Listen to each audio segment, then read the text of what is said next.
Hello everyone, ఇప్పుడు మనం చూస్తుంది ఓజెండర్లో స్ప్లిట్ సెంట్రల్ ఎయిర్ కండిషనరు. చూడండి, అక్కడ వైట్గా ఒక పైప్ ఉంది కదా, ఆ పైప్ వచ్చేసి డిశ్చార్జ్ పైప్ అంటారు. డిశ్చార్జ్ పైప్ అంటే కంప్రెసర్లో ఉన్నటువంటి గ్యాస్ కానీ లిక్విడ్ కానీ ఆ డిశ్చార్జ్ పైప్ గుండా వేపరేటర్లోకి వెళ్ళి వేపరేటర్లో నుంచి మళ్ళీ లావ్ పైప్ ఉంది కదా, అది సక్షన్ పైపు. ఆ సక్షన్ పైపులోంచి మళ్ళీ కంప్రెసర్లోకి వస్తుంది. సో కంప్రెసర్లో నుంచి కండెన్సర్లో నుంచి డిశ్చార్జ్ పైపు గుండా వెళ్ళేసి మళ్ళీ కంప్రెసర్లోకి వస్తుంది. చూడండి, అది ఎందుకు ఐస్ ఫామ్ అయిందంటే లో గ్యాస్ ఉండడం వల్ల ఐస్ ఫామ్ అయింది. ఇప్పుడు నేను గ్యాస్ ఛార్జింగ్ చేస్తున్నాను. చూడండి, ఆ ఐస్ అనేది ఎలా మెల్ట్ అయిపోతుందో చూద్దాము. సో లో గ్యాస్ ఉన్నప్పుడు సేమ్ ప్రాబ్లం ఉంటుంది.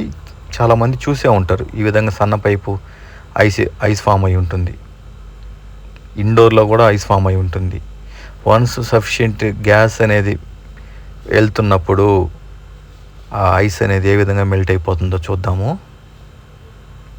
ఓకే, చూడండి, ఐస్ అంతా మెల్ట్ అయిపోయింది.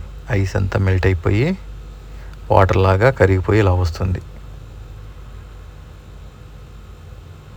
ఓకే, అది ఫిల్టర్ డ్రైయర్. ఆ ఫిల్టర్ డ్రైయర్ ఎందుకంటే ఆ కాపర్ పైపుల్లో లేదంటే కంప్రెసర్లో ఇంకేదైనా డస్ట్ కానీ బ్లాక్ పౌడర్ కానీ ఏదున్నా కూడా ఆ ఫిల్టర్ దగ్గరికి వచ్చేసి ఆగిపోతుంది.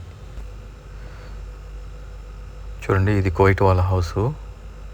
ఇది కిచెన్లో ఎయిర్ కండిషనర్. ఇది అసలు ఈ కంప్రెసర్ యొక్క డయాగ్రామ్ నేను చూపిస్తాను. చూడండి, ఈ కంప్రెసర్లో నుంచి గ్యాస్ అనేది కండెన్సర్లో నుంచి ఎక్స్పెన్షన్ వాల్వ్, తర్వాత వేపరేటర్లో నుంచి మళ్ళీ కంప్రెసర్లోకి వస్తుంది.